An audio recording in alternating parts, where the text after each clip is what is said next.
Hi everyone, Anthony Fantano here, the internet's busiest music nerd. You know who it is, and it's time for our weekly track roundup, where I go over tracks that I felt were the best and worst tracks of the week. Of course, I have a few things to mention before we get into that. Please stick around through this because it helps out the segment. We have an Amazon Associates link down there in the description box. If you live in the US, you click on that. It gives us a little bit of kickback from whatever you purchase. Doesn't add to your overall price. Use it to buy some stuff you were gonna buy anyway. We have a similar thing going on with the good people over at turntablelab.com, which is a wonderful website where you can buy colorful, excellent pressings of records that I have reviewed and more, as well as equipment, turntables, speakers, wires, everything that your budding record collector needs to be playing some records, enjoying some music on vinyl. Hit those guys up. We get kickback from that too, like I said, and you're supporting good business as well. And finally, I have to mention our big sponsor for this video, the people at Dollar Shave Club. You may have noticed that your melon over here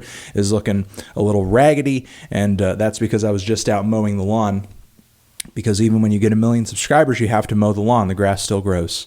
But he is clean shaven, and that is thanks to the good people over at Dollar Shave Club. Right now, they're working on a promotion. For a limited time, new members get their first month of the executive razor. They get a tube of the shave butter just for $5 in the mail. Just $5. That is exclusively at dollarshaveclub.com/XXX, dollarshaveclub.com/XXX. Dollar Shave Club is the smart, convenient, affordable choice. The blades are delivered right to your door. It can't get any easier than that. They've been keeping your boy clean shaven, and, just allow them to do the same for you. And finally, the last thing I have to mention is on our support page, theneedledrop.com/support, for a limited time only. We are doing a small run of these new posters. A little bit of glare on them, but now you can see. Oh, there you go. That's a nice ass poster. Kay, the designer who created these posters, is linked. The Instagram is linked down there in the description box. Now, again, limited run of these posters, very limited run. So if you're interested, grab one on the support page now. We do international shipping, and everybody who gets a poster is put in the running to win a couple pieces of vinyl that have been given to me courtesy of Vinyl Me Please.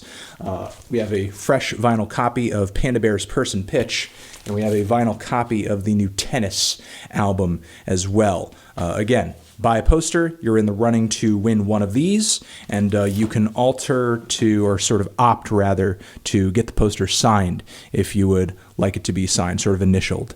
And that will be that. Vinyl, Dollar Shave Club, Turntable Lab link, Amazon link, posters,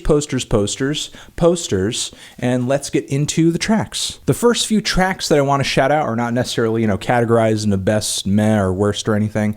I want you guys to check out this new Denzel Curry Ultimate BBNG Sessions video / track. Denzel Curry performing the track Ultimate with Bad Bad Not Good. Sounds really fantastic, really good performance, good recording. The video is sort of fun as well. Everybody seems like a little bit out of their element, but again, the sound is great, the performance is good. I'm pretty happy with how it came out, so much so that I hope that there is more coming down the pipe with this whole BBNG Sessions thing. And next, Radiohead. I promise Radiohead are coming out soon with a 20-year anniversary edition of their fantastic seminal album, OK Computer. This song, I Promise, is being released alongside that. This is like a new sort of unreleased track. The band has been playing live for a long time, and it is a grand, anthemic, marching, beautiful anthem. Tom's vocals on this track are incredible, powerful, and heart-wrenching. Do not miss this song if you are a Radiohead fan, but most likely you're not going to. And again, keep a lookout for this new deluxe edition of the album that's going to be dropping. All right, let's get into what I felt were the worst tracks of the week. Some interesting tracks here, some disappointments as well. Unfortunately, I'm not really all that enthused by the new Arcade Fire song, Everything Now. Arcade Fire essentially doubling down on this track and saying, "It's not a phase, Mom. We really are a dance music band." They go full disco on this track without any of the interesting production or grit that the band sort of had on the album Reflector with some of those singles, with James Murphy sort of on production. I don't know if he's on production again here, most likely not given the sound of the song. And it's kind of this really glitzy, glamorous dance beat that reminds me a little bit of ABBA, and I do like ABBA, but I can't be the only person coming away from this track thinking that I feel like Win Butler's vocals and lyrics, especially at the very intro of the song, leave a lot to be desired. Like, aside from the dance groove, which eventually, as the song progresses along, gets really bland, the dance groove is okay. You know, it's decent. But there's really nothing all that special about the lyrics, in my opinion. You know, and typically the lyrics are something I can really hone into and enjoy on an Arcade Fire song. But the lyrics, the melodies coming out of the lead vocals too, again, just really underwhelming. The only thing I could really say is salvageable about the song is the groove. But I'm really not into what the band is doing on this one. And from the sound of it, it seems like they're just going to drop a weaker repeat of what they did with their last album. And I'm not even really that into Reflector, honestly. I know a lot of people enjoyed it more than me, but not really a Reflector fan. Finally, one more thing I have to mention, although I'm not going to call this out by name or anything. There is a horrible alt metal / Screamo cover of like a Lil Uzi Vert song that I've been seeing floating around the internet. I haven't even listened to the whole thing. It's so terrible I could barely even sit through it. I'll just kind of leave it down there in the description box for anybody who's morbidly curious. And finally, I have to give a shout out to this song. It's Every Day, Bro, featuring Team 10 by Jake Paul, who refers to his fans as Jake Paulers. And this new single he has out, again, featuring Team 10, is really peak trap, I would like to say. This is the point where trap has permeated the mainstream and popular culture so much that someone could come along, make a track that is this garbage, and it still garners like millions and millions and millions of views. Now, listen, it's not like this wasn't destined to happen. I mean, the talent level required to like make a really hard-hitting trap song is like super low. So, of course, you're going to have like some kind of mediocre child actor / YouTube prankster eventually make a really crappy trap song, and it makes it pretty high on the music charts, like the iTunes charts. And God, the verses on this thing are cringy, and the music video is mega cringe as well. Like, just every time I watch this, I kind of want to die. So I'm going to stop talking about it. A really terrible song. Again, listener beware. I wouldn't spend too much time listening to this, or really too much time like focusing on it or anything like that. Maybe just like kind of a quick in and out, you know, just give it a taste and then spit it out right away and move on with the rest of your day. And those are the worst tracks of the week, in my opinion.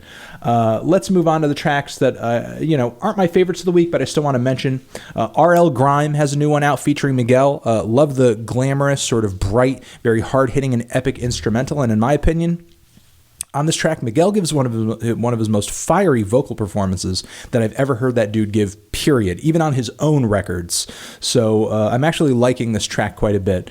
There's not really much about it that makes me think I'm going to care about it like next year or a couple years from now, but, it's still a decent track, and I think, definitely going to be a high point in 2017 for both of these artists. Liam Gallagher, surprisingly, has a pretty decent new single out titled Wall of Glass. Don't pay attention to the music video too much because it is kind of corny, but I actually think the tune here is like a really solid piece of pop rock that isn't loaded down with the kind of nostalgia that you would probably expect somebody who was connected to Oasis. Like, it feels like a good, modern, punchy, very colorful and catchy piece of rock music that's really enjoyable and doesn't feel, stale or old or anything like that. It just feels like a very contemporary, smart, and fun piece of rock music with a solid hook on it too. Want to give a shout out to the new Foo Fighters track Run. Has some ultra aggressive moments here, with some very slow and sort of melodic anthemic chorus bits weaved in really effectively. Like, it doesn't really take away from the intensity and momentum of the song too much. Not as exciting, quite as exciting as like White Limo, a track like that, but it is definitely one of their most biting and aggressive songs I've heard them ever release. Dave Grohl's vocals on this track are just like he's just a monster on this track. The music video is really fun, though. I will say I feel like they did kind of rip off Revocation with this music video concept. Like they already did that concept like a while ago, but on a much lower budget. Foo Fighters definitely take it to new heights on this one. The concept of the music video being like, hey, we're a rock band, but we're like geriatric, and we're inside of an old folks home, and old people are going to go crazy once they hear our, really heavy, hard-hitting metal rock music. So, it's okay. It's a pretty decent track. But again, check out that Revocation song and music video if you've never seen it, because it definitely seems to be a point of inspiration, I think. Want to shout out the new Lorde single, Perfect Places, which I thought was okay. Not my favorite single of all the tracks that I've heard so far from her forthcoming album, but, it's all right. 21 Savage with All the Smoke. Definitely better than a lot of songs I've heard off of his sort of mixtape EP thing that he had out with Metro Boomin not too long ago. It is cold. It is very dark. It is very gritty. It is very murderous. I wouldn't say he's doing anything all too different, than he usually does, but sort of as a standalone single, I think it's a good track. And want to shout out the new Beth Ditto song, We Could Run, which is a sort of really epic and passionate and piece of rock music from Beth. A lot of conviction to this track, I'll say, and I'll leave it at that. Make sure to give those tracks a shout out, not shout out, but a shot, if any of those artists sort of have slipped by you this past week because of their, a lot of shit coming out recently. All right, let's move on to the tracks that I thought were the best tracks of the week. 2 Chainz featuring Travis Scott, the song 4 a.m. I don't know, man. 2 Chainz and Travis Scott, there's a lot of chemistry between both of them on this track. The way that they trade off on this song and what each of them provides on the track, I think is really good. 2 Chainz, I think his lyrics are a bit funnier than I've heard him as of late, and I love kind of hearing that element of comedy come back in his music. I love how melodic the instrumental is, and like a lot of good trap songs, it's part pretty with its melodies, it's part gritty with its lyrics and with its kind of vocal tone, and it's part hypnotic as well. And I think Travis Scott kind of has the tendency to sort of bring that when he happens upon a track. So I'm kind of happy to hear all those elements coming together really effectively on this new track over here. Really enjoying it. Want to shout out the new War on Drugs song, Holding On. Of course, those krautrock influences, those psychedelic rock influences, those Bruce Springsteen influences are coming together once again on a new War on Drugs track, but in a good way. I'm enjoying this track just as much as I enjoyed a lot of songs off of War on Drugs' last album. Although what I will say about this song is over here that I thought the vocals stood out a bit more, weren't exactly as obscured or as cloudy in the mix. And I don't know, definitely a little bit more visceral than I've heard a lot of War on Drugs songs be from the past couple of records. So I don't know, I feel like a lot of those original sort of characteristics about the band's music are still maintained here, but now they're just a little bit more biting, they're a little bit more exciting, a little bit more punchy. I like that, so I'm looking forward to this new album. Got to give a shout out to this new single from Todd. Excuse me. It's a cover of a song called Maskindans, which is this little Norwegian sort of new wave synth pop sort of post-punk gem from this group that I'm not even Triangel, which apparently the vocalist of that group, who, when I looked them up, I could only find the single for this track. Their past seems to be very sort of small and obscure. So where, Todd even found this song to even cover it, I have no idea. But the song is actually really cool and has kind of a milky, old school post-punk, very disco-inspired bass line as well, I would say. And I don't know, man. Just kind of reminds me of some old school Factory Records stuff to a degree. I like the song a lot. I like what Todd has done with it. Again, sort of those post-punk influences, the punchy beats, the really cool groovy drum sequences.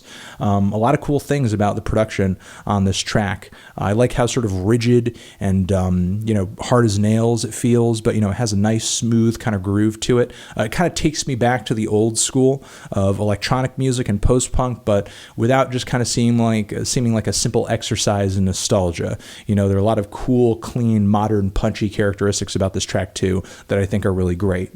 Moving on from there, King Gizzard and the Lizard Wizard. Don't want to talk too much about this because it's yet another 13 minutes from their forthcoming album. Of course, it's really good. Again, I don't want to spoil too much about it. Don't want to say too much about it because the review for this album is going to be happening very soon, and I'm really excited to review this record. It sounds like it's going to be a really good album, and I'll just leave it at that. Benjamin Clementine has a new song out titled Phantom of Aleppoville, which is one of his weirdest songs in a while. I mean, I like the track, the really hard-hitting beat and piano sequences or piano phrases at the start, the weird manic vocal passages with like all the shouting. Benjamin's vocal performance at this point is awesome as well, and then the weird second half where he kind of trails off into these really strange diatribes over this really kind of I guess I want to say refined, passages of piano.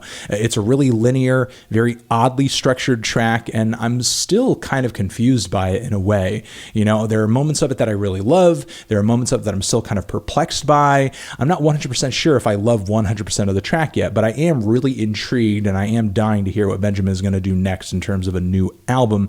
And finally, I want to give a shout out to Brockhampton, who came out with yet another goddamn banger with the song Star. Like, so much hilarious, creative, fun, and interesting lyrical chemistry between these guys, and every fucking instrumental they hop on with these new tracks is great. And the music videos are fun as hell too, and they look like they're shot on a super low budget, and it's just them being absolutely insane and off the wall. Like, Brockhampton is killing it right now, and their project, their mixtape, their album, it's not even out yet. They've dropped a tape in the past, which was a little hit or miss, but I mean, man, with every single song here, they are fucking on, and they just keep dropping some of the best singles of the year, and I'm just not sure what else to say. I don't want to spoil too much of it because I don't want to have said everything that I wanted to say once this album actually drops.